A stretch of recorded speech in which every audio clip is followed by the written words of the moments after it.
Pernah kepikiran nggak sih, gimana caranya ide bisnis yang abstrak banget, kayak mau bikin aplikasi streaming musik atau jaringan bank, bisa berubah jadi software yang beneran jalan?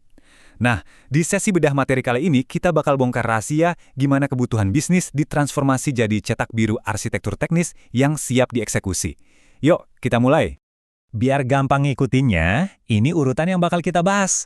Mulai dari siklus pengembangan perangkat lunak, bedanya analisis dan desain sistem, anatomi kelas diagram, prinsip desain antarmuka, urusan data dan deployment, sampai yang paling penting, gimana cara mengukur nilai bisnisnya. Oke, kita masuk ke bagian pertama ya, siklus pengembangan perangkat lunak. Kita lihat gambaran besarnya dulu. Dalam ngebangun sebuah software, ada 4 fase inti nih. Semua berawal dari planning untuk nyusun proposal, terus lanjut ke analisis buat nentuin spesifikasi. Habis itu baru masuk ke desain, dan terakhir implementation, sampai sistem barunya jadi. Nah, fokus utama kita hari ini tuh ada di jembatan krusial antara tahap analisis menuju desain. Ini benar-benar masa transisi yang penting banget. Lanjut ke bagian kedua, analisis sistem versus desain sistem. Banyak banget loh yang masih suka ketuker antara dua fase ini.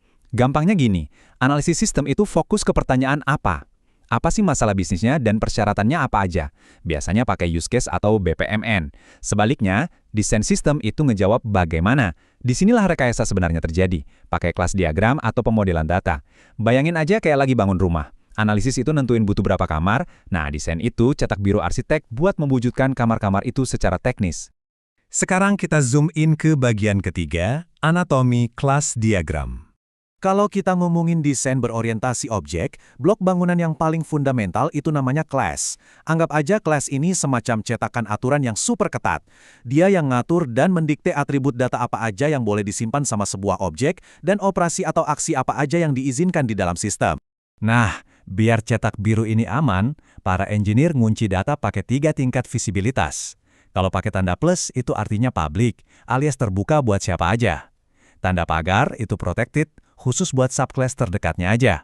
Dan yang terakhir, tanda minus itu private, yang benar-benar ngunci rapat data dari jangkauan luar.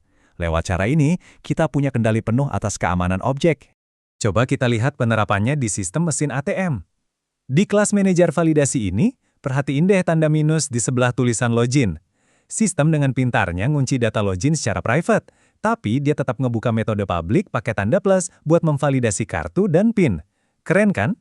Dengan struktur ini, ATM bisa ngeverifikasi Anda dengan super aman tanpa ngebocorin data inti sama sekali. Pastinya, objek-objek ini nggak hidup sendirian dong. Mereka harus ngobrol satu sama lain. Garis yang ngehubungin manajer validasi ke login ini ngebentuk yang namanya relasi asosiasi. Jadi sang manajer secara langsung manggil kelas login buat ngecek PIN yang dimasukin user. Ini contoh komunikasi langsung antar objek. Ada lagi nih, bentuk relasi yang jauh lebih efisien. Namanya pewarisan atau inheritance, yang sering banget disebut hubungan is-a. Lihat deh menu spesifik buat ambil uang ini. Dia secara otomatis mewarisi semua sifat dari menu utama. Jadi kita nggak perlu repot-repot nulis ulang kode tombol atau struktur dasar tiap kali bikin submenu baru. Bener-bener hemat waktu.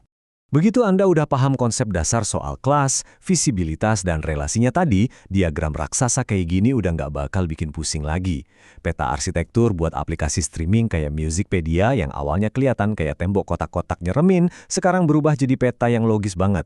Tiap modul dari pendaftaran pelanggan sampai pengelolaan lagu kelihatan terhubung dengan sangat rapi dan gampang dibaca. Kita masuk ke bagian keempat, prinsip desain antarmuka. Tadi kita udah merancang logika di belakang layar, sekarang saatnya ngerancang tampilan depan. Ruang tempat pengguna berinteraksi, ini tuh ibarat seni. Kita harus bisa menyeimbangkan 6 prinsip utama, mulai dari konsistensi layout, bikin user sadar posisinya, menyeimbangkan estetika ruang kosong, mikirin UX, jaga konsistensi, sampai mastiin upaya pengguna itu seminimal mungkin. Kesalahan fatal desainer pemula tuh biasanya membebani mata pengguna dengan terlalu banyak info sekaligus, yang bikin pengalamannya jadi berantakan. Kalau ada satu aturan emas yang wajib banget Anda ingat dari fase desain ini, minimalkan upaya pengguna. Kita mengenalnya dengan aturan 3 klik. Kalau seorang user butuh lebih dari 3 kali klik buat nyampe tujuannya, berarti cetak biru antarmuka tersebut gagal total dan harus direvisi.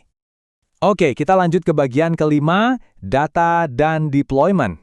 Di tahap ini, kita bakal gabungin dua dunia yang beda, tapi saling melengkapi. Di sebelah kiri, data model memetakan logika gimana tabel akun, saldo, dan transaksi itu saling berhubungan. Nah, di sebelah kanan, diagram deployment memetakan realitas fisiknya, di mana kita naruh servernya, komputernya, sampai jalur kabelannya. Cetak biru yang benar tuh mastiin kalau logika di kiri bisa benar-benar dihidupin oleh infrastruktur hardware di kanan. Dan sampailah kita di bagian terakhir, bagian ke-6, mengukur nilai bisnis. Sekarang coba kita tarik mundur sedikit dan lihat gambaran besarnya. Kenapa sih kita repot-repot bikin semua diagram dan arsitektur ribet tadi?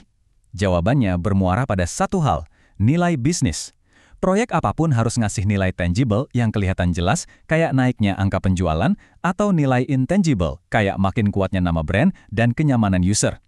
Arsitektur teknis yang canggih banget nggak akan ada artinya kalau nggak menghasilkan uang atau kepuasan pengguna di dunia nyata. Jadi, pas Anda meninjau ulang arsitektur proyek Anda besok, coba deh tanya ke diri sendiri. Apakah setiap baris kode, kelas diagram, dan struktur server ini benar-benar kerja bareng buat nyiptain kesuksesan di dunia nyata?